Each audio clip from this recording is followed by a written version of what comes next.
Welcome back to week number 3 of Paparazzi. In James 3, James talks about how our words have power and influence, which is such an important part of living out our faith in a world that is always watching. James, he stresses how important it is to understand how our words can affect other people and the world around us. Another thing to think about is the cultural setting of the early Christian community, which was made up of Jews and Gentiles, many from different social backgrounds. So in this kind of setting, speech and communication was really important for bringing the believers together and helping them to understand one another. James, he wanted the Christian community to get along and to love one another, and so he talked a lot about the importance of their speech. There's a story about a college professor who was preparing for his first day of class, and he really wanted to start off on a strong note and show his students that he was the one in charge. And as the students entered the classroom and they took their seats, the professor, he noticed this young man with a skateboard leaning up against his desk. Now, the professor, wanting to set an example, he decided to address the student in front of the entire class. He pointed to that skateboard and he asked the young man, he says, "Do you think that this is a skate park? This is a place of learning, not a playground." And the student, he looked embarrassed, and the rest of the class, they just sat there in awkward silence.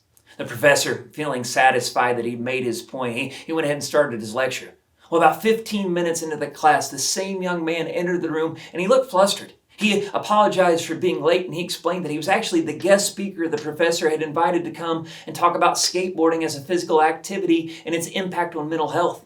And this professor, he turned bright red whenever he realized that this was not a student, this was the guest speaker. He had put his foot in his mouth in front of the entire class. And the professor learned a valuable lesson that day. We got to always be careful with our words and assumptions. And this weekend we talked about the power of our words and how important it is to be careful when it comes to what we say. James 3 taught us 3 very important lessons. The first is we got to use caution. James 3, 1 through 3, it tells us that our words have a lot of power and we should be careful about what we say, especially if we teach or have a position of influence over other people.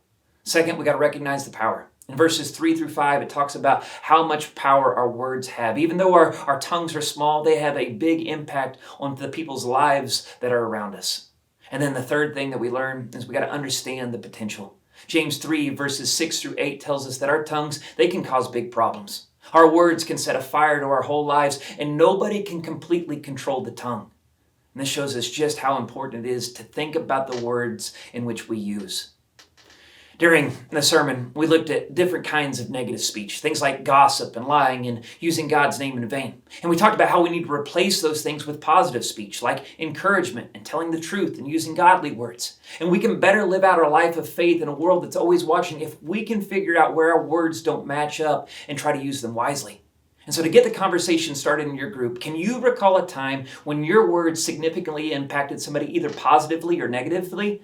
How did that experience impact you, and how do you think about your words? How can you be more intentional with using your words and your speech to build up others, to build up people in faith in this world that is always watching?